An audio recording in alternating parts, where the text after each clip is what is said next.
बिस्मिल्लाहिर्रहमानिर्रहीम। अस्सलाम वालेकुम। भारतीय एक्शन कमेटी का लॉन्ग मार्च आज शाम तक मुजफ्फराबाद पहुंचने का इम्कान है, जो आज़ाद कश्मीर का दारुल हुकूमत है। इस मार्च में कितने लोग हैं और किस तरह ख़ुद मुख्तार कश्मीर की बिल्ली थैले से बाहर आ गई है और इनका एजेंडा वाज़े हो गया है। और एक सवाल ये भी पैदा हो गया है कि इनको जदीद तरीन भारतीय असला भारत से कैसे फ़राहम हो रहा है, किन रस्तों से वो आज़ाद कश्मीर पहुंच रहा है। और एक्शन कमेटी के अब जो जत्थे हैं, इनके पास वसी पैमाने पर ये भारतीय हथियार नज़र आ रहे हैं और कई मुकामात पर ऐसी झड़पें हुई हैं जिनमें एक्शन कमेटी के कारकुनों ने फोर्सेस पर सीधी फायरिंग की है। लेकिन उसका नुकसान इसलिए नहीं हो सका कि फोर्सेस को भी इस बात का पूरी तरह पहले से इल्म था कि इनके पास खुदकार हथियार हैं, तो वो उसी हिसाब से उन्होंने पोजीशन ली और इनकी फायरिंग का लीथल जवाब नहीं दिया ताकि लाशें ज़्यादा से ज़्यादा गिराने का जो इनका इरादा है वो पूरा ना हो सके। और इसके साथ ही सुहेल अफरीदी मौलाना फजल रहमान के कदमों में एक मरतबा फिर जाकर बैठे हैं और उनसे अपनी कुर्सी की भीख मांगी है। मौलाना क्या फ़ैसला करेंगे, ये देखने वाली बात है। और फिर इतला है कि गिलगित बल्तिस्तान के इलेक्शन में मुस्लिम लीग नून की एक सीट बढ़ जाएगी, ये इतलात आ रही हैं। गिनती दोबारा 5 सीटों पर दोबारा गिनती होगी, जिनमें कम से कम मुस्लिम लीग को एक सीट और मिल जाएगी। इस तरह मुस्लिम लीग की सीटें 7 हो जाएंगी, जबकि पीपल्स पार्टी की सीटें 9 रहेंगी, ये इतला है। अच्छा, आज़ाद कश्मीर की तरफ आइए। वहाँ मुझे एक हैरत वाली बात हुई है। ये खबर बड़े पैमाने पर नशर की जा रही है, इसको बड़ी अहमियत दी जा रही है कि भारतीय एक्शन कमेटी के 4 मरकज़ी रहनुमाओं के सर पर 1 करोड़ रुपए का इनाम रखा गया, यानी 25-25 लाख रुपए का। इससे पहले खबर आई थी कि 5 लाख का इनाम रखा गया है। इनमें एक तो है उमर शौकत नवाज़ मीर, जो इनका गुरु घंटाल है, दूसरा मौलवी मेहरान, और तीसरा उमर नज़ीर भारती, और चौथा सरदार अमान। अब ये ख़बर बहुत ज़्यादा अहमियत ले रही है और तस्वीरें टीवी पर भी चल रही हैं। लेकिन मेरा सवाल और मुझे इस पर हैरत है कि ये 4 आदमी हुकूमत की दस्तरस में थे, इनको पकड़ा क्यों नहीं गया। आज़ाद कश्मीर की पुलिस तो चलिए वो इतनी अहलियत और काबिलियत नहीं रखती, लेकिन जब पंजाब और वफाक से और सिंध से पुलिस और रेंजर्स के कुछ 14,000 के करीब दस्ते वहाँ पहुँच गए, तब भी इनको गिरफ़्तार किया जा सकता था, इसलिए कि आज़ाद कश्मीर का इलाका बहुत बड़े रकबे पर मुश्तमिल नहीं है। पंजाब के ज़्यादा से ज़्यादा एक डिवीज़न से भी ये छोटा है, इतना छोटा इलाका है। आबादी अगरचे 50 लाख है, लेकिन ये पंजाब के 1.5 ज़िलों के, जो आम स्टैंडर्ड साइज़ के ज़िले होते हैं, उनके 1.5 ज़िलों के बराबर ये रकबा है। तो ये कहाँ छुप गए हैं जाकर के, फौज को भी नहीं मिल रहे, रेंजर्स को भी नहीं मिल रहे, पुलिस को भी नहीं मिल रहे। और अब इन्होंने जब वो फरार होकर अपने ठिकानों पर छुप गए, कहीं कमीन गाहों में छुप गए, तो उस वक्त फिर इनकी गिरफ्तारी पर ये इनाम रख दिया गया। तो ये कार्रवाई मुझे कुछ बाद अज़ वक्त लगती है। जिस तरह इस सारे खिलवाड़ में जितनी भी कार्रवाई हुई है, सारी की सारी बाद अज़ वक्त हुई है। मैं तो उस वक्त भी हैरान था जब पिछले साल इन्होंने इनके सारे मुतालबात मंजूर कर लिए और बाद में भी इनको खुली छूट दे दी गई, और ये राब्ते कर करके राय आमा अपने हक़ में हमवार करते रहे, पाकिस्तान से बदज़न करते रहे।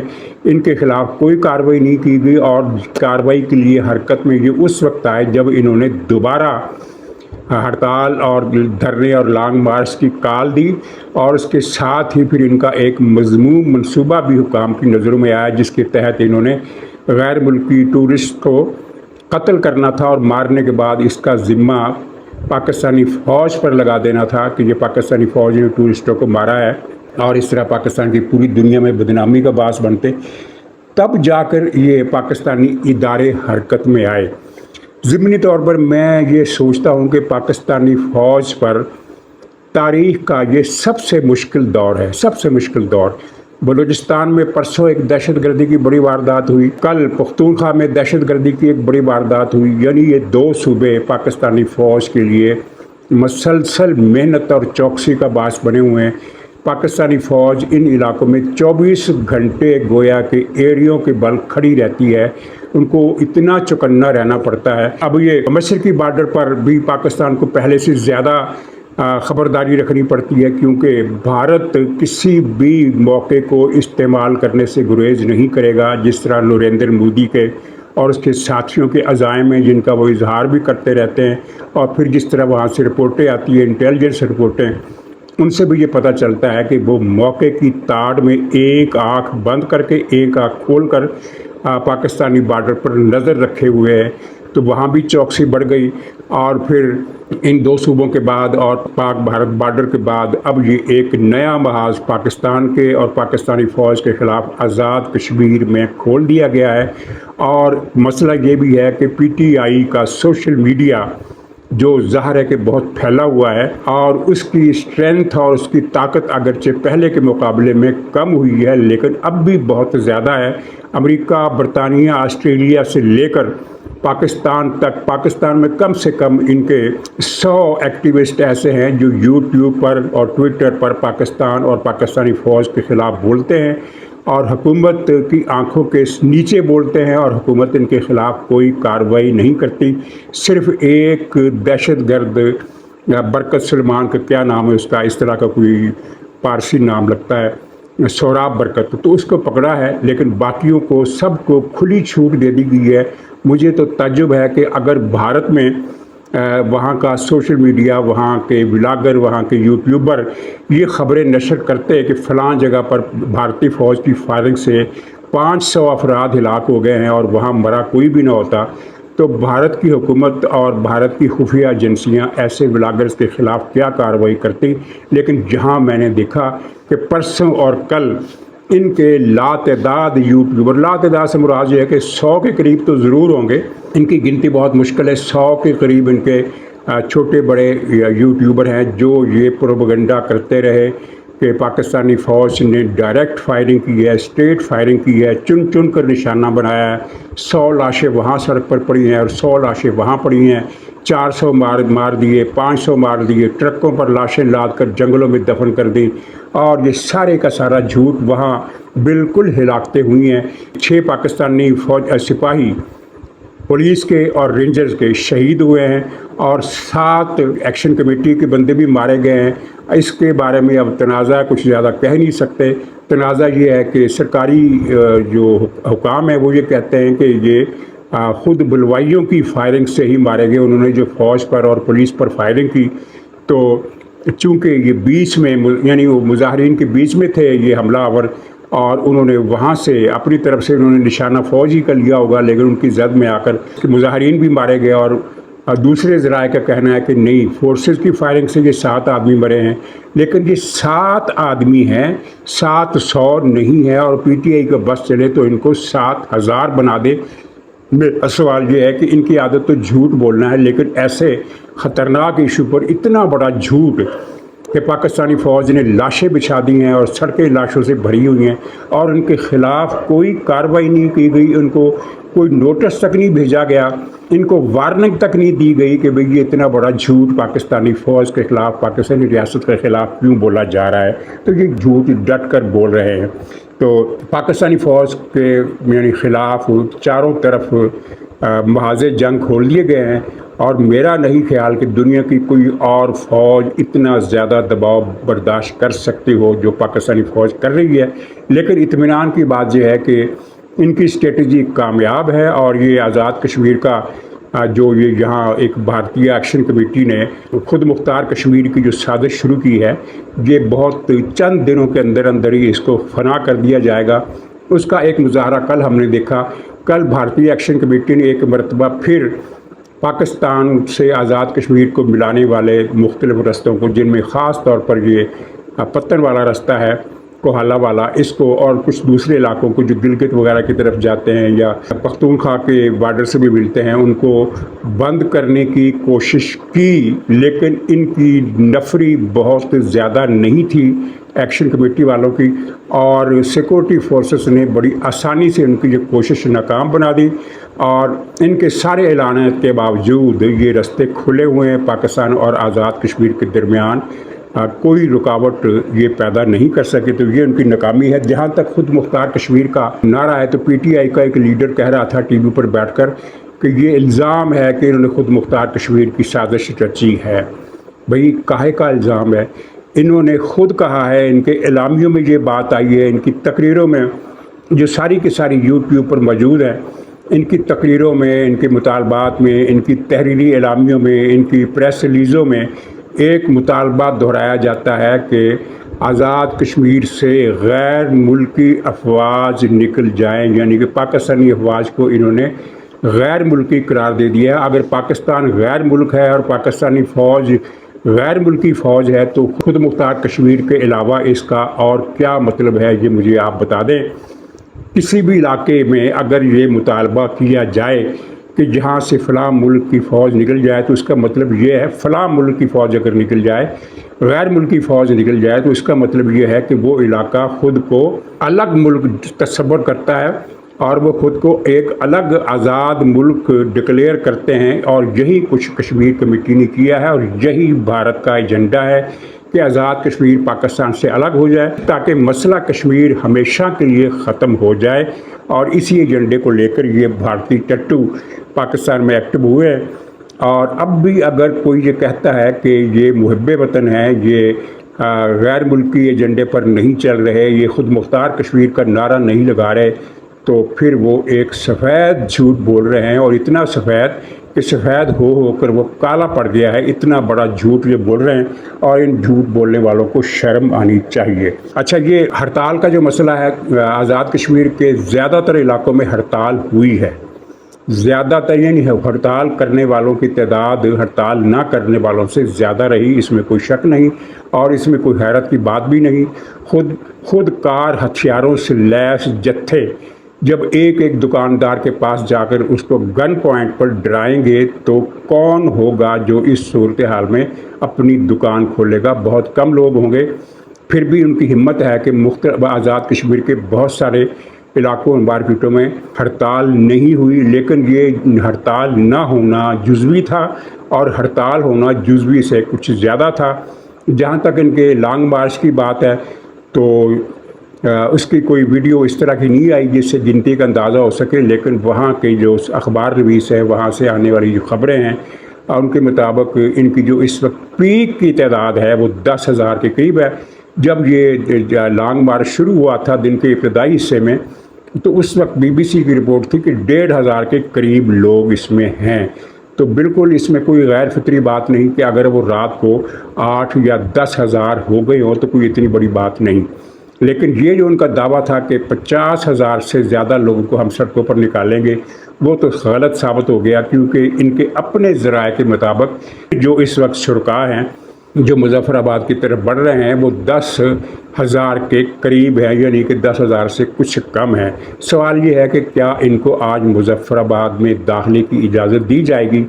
तो ज़्यादातर लोगों का ये ख्याल है और ज़्यादातर लोगों की ये राय है। ज़ाहिर है इंतज़ामिया ने तो एक ऐलान करना होता है, लेकिन उसका जो असल फ़ैसला है वो खुफिया होता है। तो इतलात यही हैं कि इसे मुजफ्फराबाद में दाखिल नहीं होने दिया जाएगा और मुजफ्फराबाद से पहले ही रोक दिया जाएगा। 8-10 हज़ार के जुलूस को रोकना इतना मुश्किल नहीं, अगरचे उसमें मुश्किल ये होती है कि ऐसे तरीके से इनको पसपा किया जाए या पीछे धकेल दिया जाए कि लाशें ना गिरें, बंदे ना मरें। ये काम थोड़ा सा मुश्किल होता है, वरना 10,000 को डिस्पर्स करना कोई मुश्किल मसला नहीं होता। रावला कोट में इनके 3-4 हज़ार आदमी थे या शायद 2,500-3 हज़ार आदमी थे, कुछ सही रिपोर्टें वहाँ से उस तरह नहीं है, लेकिन इससे ज़्यादा 3,000 से 4,000 से ज़्यादा नहीं थे। तो उनको फोर्सेस ने लाठी चार्ज और शेलिंग करके, फायरिंग से अवॉइड करके आधे घंटे के अंदर अंदर पसपा कर दिया। और 2 बजे इनका जो हजूम था वो बहुत गुंडागर्दी पर उतर आया था, लेकिन 3 बजे से बहुत पहले, बल्कि 2:30 बजे के आसपास रावला कोट बिल्कुल क्लियर हो चुका था। ये सूरत हाल है। तो इसी तरह की ये सूरत हाल जहाँ भी करेंगे। और ये एक ख़बर इनको मालूम होनी चाहिए PTI वालों को कि इनका जो मुतालबा है कि 12 सीटें ख़त्म हो जाएं, इन पर अब कोई बात किसी से नहीं हो सकती। यानी अगर कोई दूसरा गिरोह उठेगा, फ़र्ज़ कीजिए, تو وہ اگر یہ 12 سیٹوں والا مسئلہ اٹھائے گا تو اسے کہہ دیا جائے گا کہ اس پر بات نہیں ہوگی، دوسرے امور پر بات کی جا سکتی ہے۔ اچھا، اب یہ ویڈیوز کے ذریعے پروپیگنڈا کر رہے ہیں کہ پاکستانی فوج بہت ظالم ہے، ہمیں ہمارے حقوق نہیں دیے جا رہے، ہمارا معاشی استحصال کیا جا رہا ہے۔ تو معاشی استحصال کیا ہے؟ یعنی آزاد کشمیر میں بجلی تقریباً مفت ہے۔ کوئی گھرانہ 300 یونٹ بجلی اگر استعمال کرے تو آپ کو پتہ ہے کہ وہ کتنی بجلی ہوتی ہے۔ یعنی اس بجلی سے آزاد کشمیر میں اس وقت صورتحال یہ ہے کہ کوئی گیس استعمال نہیں کر رہا، پانی گرم کرنے کے لیے راڑ خرید لی ہے، اور کپڑے دھونے کے لیے بھی بجلی سے پانی گرم کیا جاتا ہے، اور کسی بھی کام کے لیے جو پانی گرم کیا جاتا ہے، چولہے جلائے جاتے ہیں، چائے بنائی جاتی ہے، گیس سے نہیں بنائی جاتی، بجلی سے بنائی جاتی ہے، کیونکہ بجلی ان کو مفت ہے۔ مفت ہی ہے کیونکہ 300 یونٹ پر ان کو 900 روپے ادا کرنے پڑتے ہیں۔ یعنی ایک گھر 300 یونٹ اگر بجلی استعمال کرے تو اس کو 900 روپے ادا کرنے پڑتے ہیں، یعنی 1000 کا نوٹ بھی پوری طرح خرچ نہیں ہوتا۔ تو آپ دیکھیے کہ اس وقت 1000 کے نوٹ کی کیا اہمیت ہے۔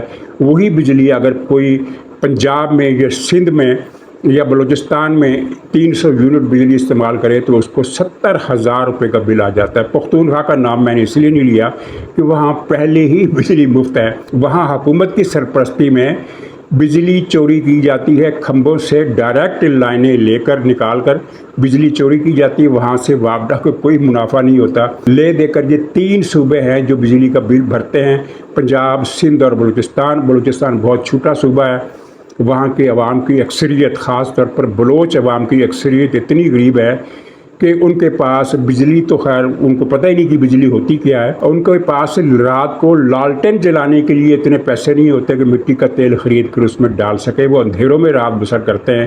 تو بلوچستان کو بھی نکال دیجئے، گویا کہ بجلی کا سارا جو بوجھ ہے وہ پنجاب اور سندھ پر ہے۔ اور پھر جو آٹا یہاں 900 روپے کا ملتا ہے وہ آٹا آزاد کشمیر میں 250 روپے کا ملتا ہے، 250 روپے کا، یہاں کا 900 روپے کا آٹا۔ تو اس کے بعد بھی ان کا معاشی استحصال ہو رہا ہے۔ آزاد کشمیر وہ علاقہ جس کے اپنے وسائل نہ ہونے کے برابر ہیں۔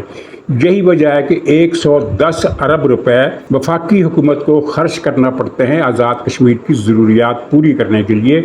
یعنی اگر وفاقی حکومت یہ رقم وہاں خرچ نہ کرے تو آزاد کشمیر کے وہاں عوام میں گویا کہ قحط پڑ جائے، لوگ بھوکوں مر جائے، کیونکہ 110 ارب روپے، 50 لاکھ آبادی، سال کے 110 ارب روپے وفاق دیتا ہے، تب جا کر یہ 50 لاکھ آبادی کی ضروریات پوری ہوتی ہیں۔ آزاد کشمیر کے اپنے وسائل نہیں ہیں، تو اس کے باوجود یہ پتہ نہیں عوام کو یا لوگوں کو کیا کہتے ہیں کہ تمہارا معاشی استحصال ہو رہا ہے۔ اچھا، اب ایک خبر یہ بھی ہے کہ جو خود کار بھارتی آٹومیٹک بھارتی ہتھیار ان کو کہاں سے آتے ہیں۔ 2 دن پہلے ایک رپورٹ اداروں کو ملی تھی، وہ یہ کہ یہ بھارتی ہتھیار کے پی میں آتے ہیں، افغانستان کے ذریعے یا کسی بھی ذریعے سے، غالباً افغانستان ہی کے ذریعے سے آتے ہیں، کے پی صوبے میں آتے ہیں، اور کے پی سے پھر بسوں اور ویگنوں میں یا ٹرکوں میں دوسرے سامان کے ساتھ یہ ہتھیار آزاد کشمیر بھارتیہ ایکشن کمیٹی کو پہنچائے جاتے ہیں۔ تو اگر یہ خبر صحیح ہے تو پھر پاکستانی فوج کو پختونخوا سے آنے والے قافلوں، گاڑیوں، ٹرکوں، بسوں پر نظر رکھنا ہوگی، ان کی تلاشی لینا ہوگی۔ لیکن خطرہ تو یہ ہے کہ بہت زیادہ مقدار میں بھارتی ہتھیار پہلے ہی بھارتیہ ایکشن کمیٹی کے پاس پہنچ چکے ہیں، جن کا مظاہرہ کل کے لانگ مارچ کے مختلف مقامات پر ہم نے دیکھا۔ اچھا، لانگ مارچ کے سلسلے میں جتنے بھی جلوس نکلے ہیں، یہ مین تعداد تو 8-10 ہزار کی بتائی جاتی ہے، لیکن اس قافلے میں جتنے بھی شہروں سے جلوس آئے وہ 1000-1500 سے زیادہ کے جلوس نہیں تھے۔ 500 کے جلوس، 300 کے جلوس، بلکہ 50-50، 60-60 افراد کے جلوس، اور یعنی کہ عوام کی اکثریت ان جلوسوں میں قطعاً نہیں آئی ہے۔ ان کی مسلح جتھہ بندی کے خوف سے ہڑتال کامیاب ہوئی ہے۔ اچھا، اب تھوڑا سا ذکر سہیل افریدی کا۔